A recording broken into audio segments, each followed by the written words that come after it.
Hi, my name is Bhagwan Chaudhary. I'm a professor of finance at the Indian School of Business, ISB. Today, I'll be speaking with Dr. Swati Desai. Swati has a PhD from University of California, Los Angeles in management. She also has a master's in clinical social work, but for the last 15 years or so, she has been practicing mindfulness and teaching mindfulness at various places. Most recently at University of California, San Diego, and many business schools and other institutions in India and abroad. So, Swati, welcome. Thank you. Thank you, Bhagwan. Today, the class of 2020 at ISB is graduating. And Yes. today, these people are going to go out and work with leaders, and some of them will be in leadership positions as the world unfolds. So, our topic for today is 21st century leadership. Swati thinks that there is something different about 21st century compared to the 20th century that many of us lived through. So what is it that is different, Swati?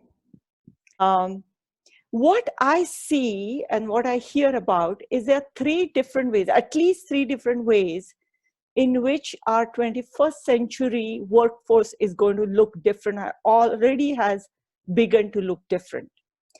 So number one, the AI or those kinds of tools that are coming up, that means the mechanical part of our workforce will be taken care of by machines. And what will be left for human beings is basically the creative, the judgments, the emotions, and these kinds of areas, which means the type of human capital will be managing as leaders will be different. Their expectations will be different. So what you're saying is a lot of the jobs that were considered routine, particularly in white collar, are going to be now taken over by computer programs and AI and machine learning. So we won't be requiring so much workforce to work for those things. But there are things that machines still can't do, and those you think require things like judgment. Yeah, yes. And the people who will be using are not the ones where you just expect them to put in as much work as they can, increase their productivity by being a slave driver. We will have to inspire them differently. We'll have to foster their creativity and get their ideas in a different way. Okay. How else? Okay, so the second thing that has already been happening is the women have entered the workforce. Women don't respond to criticism, blunt criticism, in the same way. And also women are more collaborative. And there are advantages of being that way. Women are also more self-introspective and so on and so forth. So that will change the nature of managing this workforce. Okay. So you're saying that the workplace is going to look different also because the composition of the workplace is going to be different. There'll be a lot more women, not only in the workforce, but also in leadership positions. So men and women are going to be working together more. Yeah, yes, absolutely. Yes. Work with men may not be the same things that would work to inspire women and make them be a productive member. Okay. Yes, and the third thing is the young population today is expecting different things. And I'll tell you what I mean by that. The prosperity that is experienced in India is changing what the young people are expecting from their job, what keeps them engaged, what inspires them. So when people become more and more prosperous, I think it's sort of like the hierarchy, Maslow's hierarchy that we know about. The basic needs are met and people are looking for more purpose and meaning when they think about their work life. Okay. So that's the other thing in which it is changed. Maslow hierarchy, in the 20th century, for many of these jobs, people were just doing it so that they could get by. so that the basic needs like food and shelter were met. But I think what you're saying is now that we are more prosperous, we are looking for jobs, not just to make ends meet, but to have a bigger purpose, to derive more meaning from our jobs. Is that right? Yeah, correct. Absolutely. These are the three things. There are many other ways in which you can describe how the workforce is changing, but these are the three main things that I have noticed Okay. So or read about. So now tell me that, so what difference would that make to the leadership style? Maybe you can even give us an example of the type of leadership style that worked in the 20th century and you think it may not work so well going forward. Yeah, so let me give you a couple of numbers. Okay, so 52,000 leaders were interviewed by this place called Potential Project. Out of that, 86% of leaders thought that they were good leaders, they were inspiring, and they were role models. Okay. However, when the employees were interviewed in another survey, 82% found their leaders to be fundamentally uninspiring. The leaders I think about is, for example, Liye, who was hugely successful at Chrysler. I'm not sure if that kind of a leader would be successful today. Um, so again, the same place, Potential Project, they interviewed over 30,000 leaders, thousands of companies, hundreds from 100 different countries, hundreds of C-suite executives they interviewed. And they came up with certain characteristics that they thought leaders who were valued or inspiring. Also, there is this MIT literature on what are the leadership qualities that are most valued in today's world. A lot of different places, if you read about these kinds of things, there are two things that, in my view, come out to be the most important characteristics. One is self-awareness, and the second thing is compassion. So how would you describe the style of leadership of 20th century, which largely worked? Okay, I would describe it in maybe three different ways. It was punitive, as in it worked with negative reinforcement Okay. in order to drive people to work more and provide results. Okay. You'll be fired if you don't perform, or It's a fear-based. okay. Yeah, fear-based. Yeah. The second thing is, the most important thing was maximizing profit, like the shareholders value maximization. The CSR activities and doing social good and optimization and all these things were not necessarily on their agenda. So in So that the sense, I leaders think, had a single, or at least they were asked to follow this single uh, yeah, objective, shareholder value maximization. And you think this new idea, which wants to us to think about stakeholder values, which includes employees, which includes clients, that's a change. Okay. yeah. The third characteristic I would give is personal ego driven. So a lot of times these were, I would say, narcissistic, or rather maybe more about their personal glory. So I think in our literature we call that hubris, and we have mechanisms to check the hubris of CEOs by giving them stocks and stock options to make sure they are not just there to maximize what they like. But you're saying Yeah. that that was still limited to shareholder value, but now perhaps leaders are thinking beyond shareholders. That's the point you're making. Yes, or rather, yeah, they are inspired by those kinds of values a lot more Okay. by doing social good as well as looking after their organization. So self-aware leader, because they're self-aware, that itself would mean that they will not get caught into their own pride when they make decisions. So one of the ways in which a self-aware leader would be different is they would evolve more as the demands of the times or demands of their workforce changes. They also would not be more interested in proving that they are right as opposed to doing the right things for their organization. So that would be one effect of being self-aware. Involving other people in decision making, something about listening and incorporating feedback.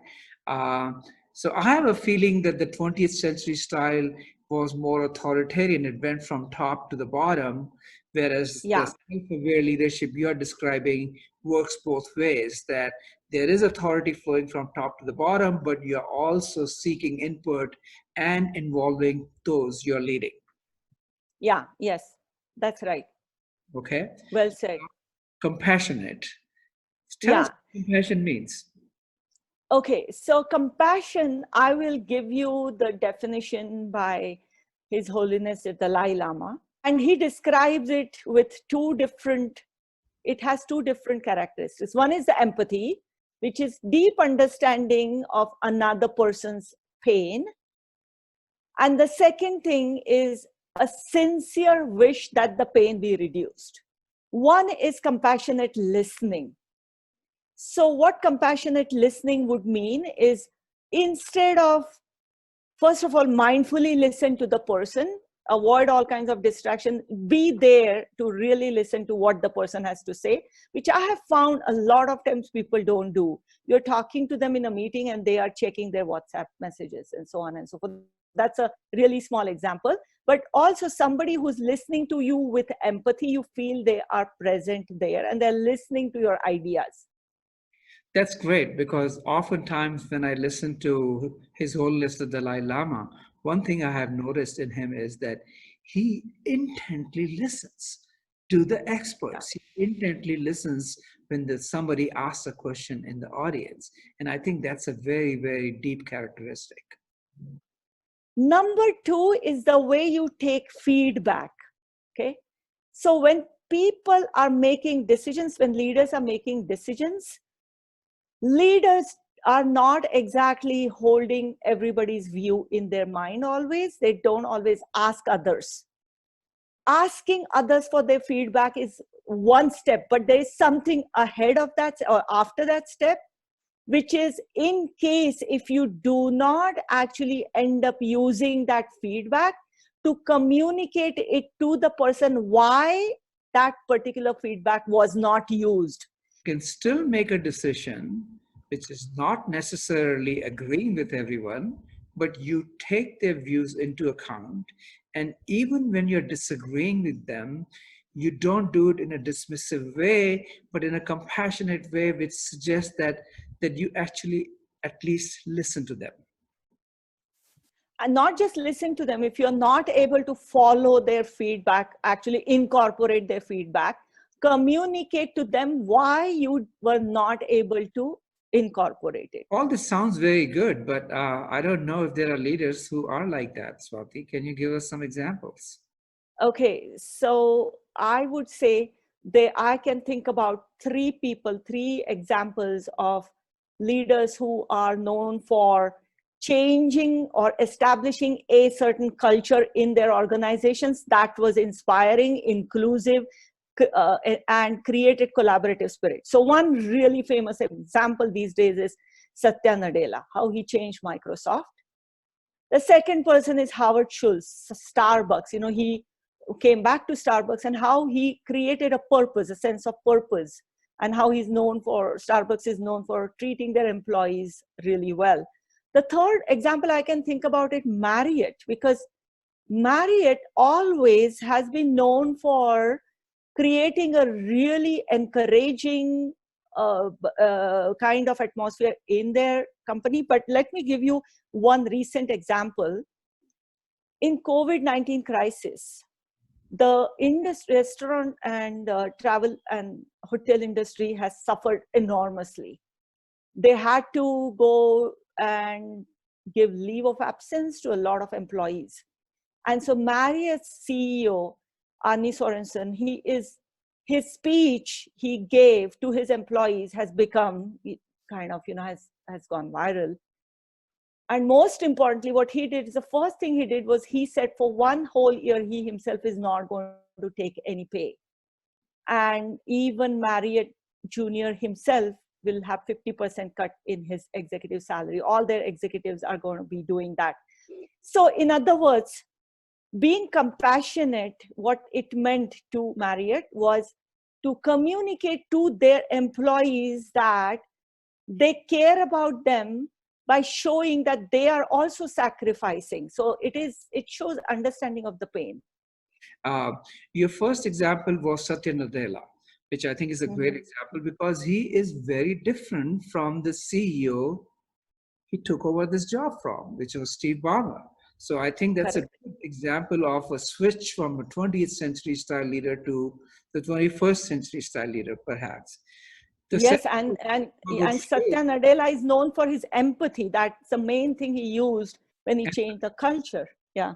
And with Howard Schultz, I think the point about not focusing entirely on shareholder value seems very important because he created this culture in which all his employees, including himself, feel like they're doing something different, that there's a purpose, they're creating something larger than profits. And he seems to imbibe it himself, but also be able to communicate it to his employees. And Yes, your yes. third example was an example of Marriott. Yeah. The compassion shows up by saying that I feel your pain and I am going to take part in that pain by making a sacrifice myself. So I think these are three really excellent examples. But I think you talked about the fact that sometimes compassion means being wishy-washy or weak or not decisive. You're saying that's not true. That is not true. In fact, compassion requires a lot of courage, a lot of struggle with your own values and deciding what is important to you, deciding how to treat people. And these things are not easy. So I would say that I have heard three different questions about compassion, which I would like to address to clarify what I mean by compassion can be misinterpreted. One thing people worry about is if I'm compassionate, they think of compassion as being nice, not giving any negative feedback, being basically, sugary, sweet kind of a person all the time, which of course will not work. Forget about organizations, but even in your personal life. So that is not how compassion works. As I said, compassion is empathy and a wish that the other person's pain be reduced. So one first misconception is if I'm compassionate, then my compassion will be misused, including by my employees. They will just take me for a ride. I'll become a pushover. That's number one fear. Too easy, you're a pushover, and you're saying that's not what compassionate leader means. No. In fact, compassion must be accompanied by confidence. And when I say confidence, that means a sort of secure feeling about your own value, your own strengths. And that's not easy for everybody to have. I understand people have their own insecurities. That's why I say to a certain degree, you have to struggle with what your values are. So the confidence is also in your own value. You understand people and you're compassionate because that is something you believe in, as opposed to worrying about what it's going to bring me. So that's what I think makes the idea of a compassionate leader. So you're saying you need to have compassion, but you also have leadership qualities, which is absolutely secure about your values. You listen to other people without fear, without worrying about what they're saying about you, but you're able to incorporate it. And that's where the leadership comes in. Okay? Yes, and you are not a dilly-dally, wishy-washy decision maker. When you make decisions after taking feedback earlier, like I said, you communicate to your people if you're not able to take their suggestion into account. That's a compassionate action. Okay. Okay, the second way in which it is misinterpreted, or rather it worries people, is sometimes you have to be kind of a you have to make really tough, bad decisions that are bad for people. Like you may have to fire people is an example, but compassion, it may not change your action, but it may change the way you actually execute that action, the way you communicate it to people. And as a result, people will not feel the same kind of betrayal or being not valued as people. Yeah, okay. Yeah, right. So that's the other thing. The third thing that sometimes people worry about when it comes to compassion is sometimes there are people who are toxic, people who are difficult, they're bullies. Okay. So people feel like if you're compassionate, that means you have to empathize with them, you have to understand them, and that may actually enable them to continue their behavior. Okay. So if somebody who's compassionate and who figures out what the person's problems are, the way you talk to the person in order to stop that toxic behavior will be different.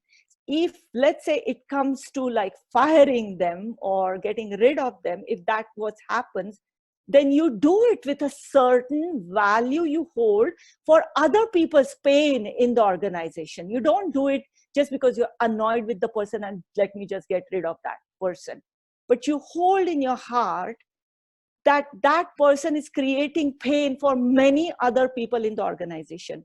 That's a good example. I think what you're saying is when compassion for all doesn't mean that you are agreeing with everyone. There are things that are right and things that are wrong, and you can still hold those values. Finish with that, Swati. So give a message to our class that is graduating today. What should there's a lot of things you have talked about, which I think are great, but give them a final message. So I would like to say one thing.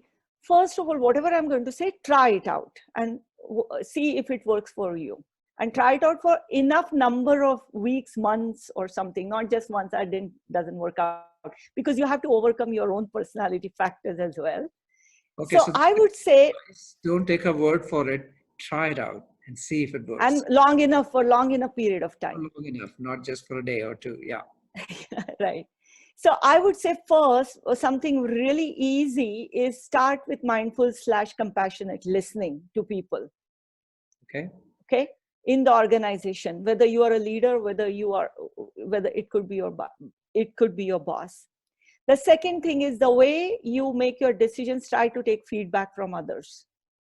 And the way you take criticism, criticism is not pleasant. Maybe this is a third point. Let me say, feedback is the second point. Like I said, take a democratic feedback that you incorporate because you want to understand people. People need to be valued. They need to be respected if you want to inspire them. Don't pit them against each other. Create a collaborative spirit if you want to inspire the whole team. The third thing is that of criticism. I think if you are too caught into your own pride and when criticism comes to you, regardless, it's not pleasant. Criticism is not pleasant. But if you think about it, you can actually use criticism to go to the next level of whatever it is that you're working on, either your expertise or your human relations. So these three things I would say are easy to try out wherever you are as you graduate and go into your new life. And I would actually say, including in your personal life. We are not talking about just professional life. Okay. So you are getting 2 for the price of 1, guys. Congratulations on graduating. And you also have a bunch of mindfulness practices on your website that they can use to start practicing. Is that correct? Yes, absolutely. And I'll be also doing more online offerings and all that. But regardless, yes, absolutely, yeah. Okay. Thank you, Swati, very much. This was very, very informative and very useful. And good luck to all of you guys. Go and make a difference in the world